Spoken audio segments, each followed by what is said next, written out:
लोकनीति CSDS के opinion poll में NDA को स्पष्ट बहुमत मिलने का अनुमान है। इस ओपिनियन पोल के मुताबिक महागठबंधन दूसरे स्थान पर रहेगा। ओपिनियन पोल के परिणामों के मुताबिक एनडीए को 133 से 143 सीट मिलने का अनुमान है। वहीं महागठबंधन को 88 से 98 सीट, एलजेपी को 2 से 6 सीट और अन्य को 6 से 10 सीटें मिलने का अनुमान है। बिहार में 38% लोगों ने एनडीए पर फिर से भरोसा जताया है। वहीं 32% लोग चाहते हैं कि बिहार में महागठबंधन की सरकार बने, जबकि 6% लोगों का मानना है कि राज्य में एलजेपी की सरकार बननी चाहिए।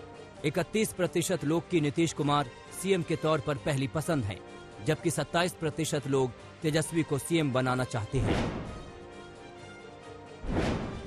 ओपिनियन पोल में नीतीश की पॉपुलैरिटी में भारी गिरावट देखने को मिली है। 2015 में 80% लोग नीतीश सरकार के कामकाज से संतुष्ट थे, लेकिन 2020 के इस ओपिनियन पोल में यह आंकड़ा गिरकर 52% हो गया है। 2015 में सिर्फ 18% लोग ही नीतीश सरकार से नाखुश थे, लेकिन 2020 के ओपिनियन पोल में नीतीश से नाखुश लोगों का प्रतिशत 44 हो गया है। ओपिनियन पोल में 29% लोगों ने माना कि विकास चुनावी मुद्दा होना चाहिए, जबकि 20% बेरोजगारी, 11% महंगाई, 6% गरीबी और 7% लोगों ने शिक्षा को चुनावी मुद्दा माना। औरंगाबाद में रैली के दौरान तेजस्वी यादव पर एक शख्स ने चप्पल फेंकी। तेजस्वी पर एक के बाद दूसरी चप्पल भी फेंकी गई।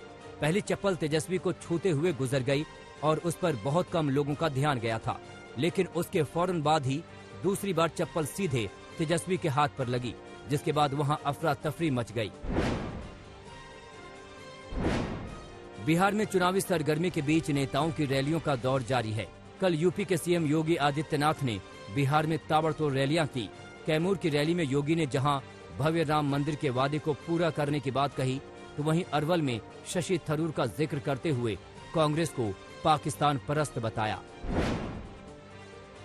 बिहार की जनता से किया गया वायदा मर्यादा पुरुषोत्तम भगवान श्री राम के भव्य मंदिर के निर्माण को भी बनाएंगे। बिहार के बक्सर और आरा में बीजेपी अध्यक्ष जेपी नड्डा ने रैली की, जहां मोदी और नीतीश कुमार को डबल इंजन की सरकार बताया। वहीं तेजस्वी यादव ने बीजेपी के पास सीएम का चेहरा न होने को लेकर तंज मारा। नौकरियां खाली पड़ी हुई हैं, रिक्त है सरकारी नौकरियां, जिसको हम लोगों ने कमिटमेंट के साथ हम लोगों ने संकल्प लिया है, उसको पूरा करना। चुनावी बयानबाजी के बीच जीतनराम मांझी ने एलजेपी पर बड़ा हमला किया। मांझी ने दावा किया कि रामविलास पासवान की पार्टी इस चुनाव में एक भी सीट नहीं जीतेगी।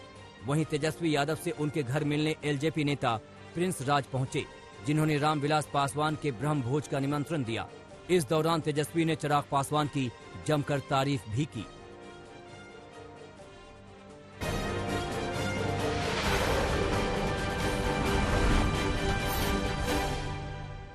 बीजेपी के राष्ट्रीय अध्यक्ष जेपी नड्डा ने आरजेडी पर बड़ा हमला बोला है। उन्होंने आरोप लगाया कि माले ने आरजेडी को हाईजैक कर लिया है, जो माले टुकड़े टुकड़े गैंग का समर्थक है। आरा में चुनाव प्रचार के दौरान उन्होंने ये भी कहा कि कांग्रेस, आरजेडी और माले का गठबंधन साधारण नहीं है।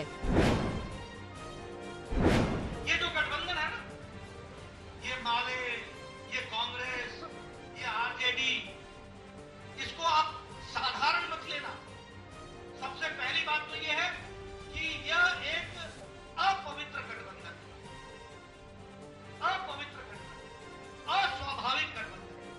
और ये तीनों के तीनों इस गठबंधन में समाज के प्रेमी नहीं है, समाज को तोड़ने वाले हैं और समाज में अशांति फैलाने वाले हैं। ये बात आपको समझनी चाहिए।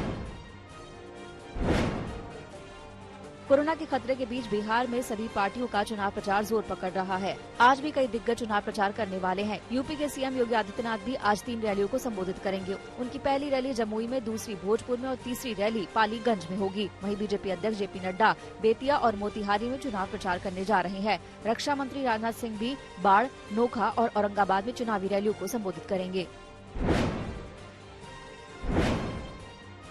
आज एलजेपी अपना विजन डॉक्यूमेंट जारी करेगी। इसे बिहार फर्स्ट, बिहारी फर्स्ट का नाम दिया गया है। सुबह 10:30 बजे चिराग पासवान पटना में बिहार चुनाव के लिए अपना वादा लोगों के सामने रखेंगे। वैसे संकेत मिल चुके हैं कि एलजेपी महिला सुरक्षा, सीतामढ़ी में अयोध्या की तर्ज पर भव्य सीता मंदिर, सस्ते घर जैसी योजनाओं को अपने विजन डॉक्यूमेंट में जगह दे सकती है। कांग्रेस भी अपने घोषणा पत्र का आज ऐलान करने वाली है।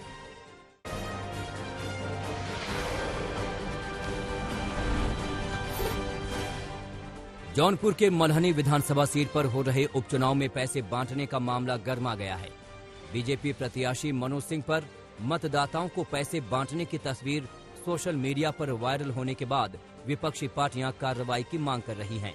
इस मामले में बीजेपी प्रत्याशी ने चुप्पी साध ली है। वहीं मल्हनी विधानसभा के रिटर्निंग ऑफिसर नीतीश कुमार ने जांच कर कार्रवाई करने की बात कही है। केंद्रीय मंत्री स्मृति ईरानी के रायबरेली दौरे के दौरान अजीबोगरीब वाकया सामने आया। सलोन विधानसभा में स्मृति ईरानी और पार्टी के मौजूदा विधायक की मौजूदगी में ही कार्यकर्ताओं ने स्थानीय प्रशासन पर भ्रष्टाचार के आरोप लगा दिए। यही नहीं, मिलने वाली जनता और आरोप लगाने वाले लोगों को हटाने के लिए खुद डीएम और एसपी को आगे आना पड़ा। लेकिन अब तक मामला बिगड़ चुका था। स्मृति ईरानी ने लोगों के दर्द सुने और बाद में अधिकारियों के साथ बातचीत करने के बाद अमेठी रवाना हो गई। बुलंदशहर में होने वाले विधानसभा उपचुनाव पर नेताओं के विवादित बोल जारी हैं। कांग्रेस नेता अमरीश गौतम ने पीएम मोदी और सीएम योगी के बारे में अमर्यादित टिप्पणी की।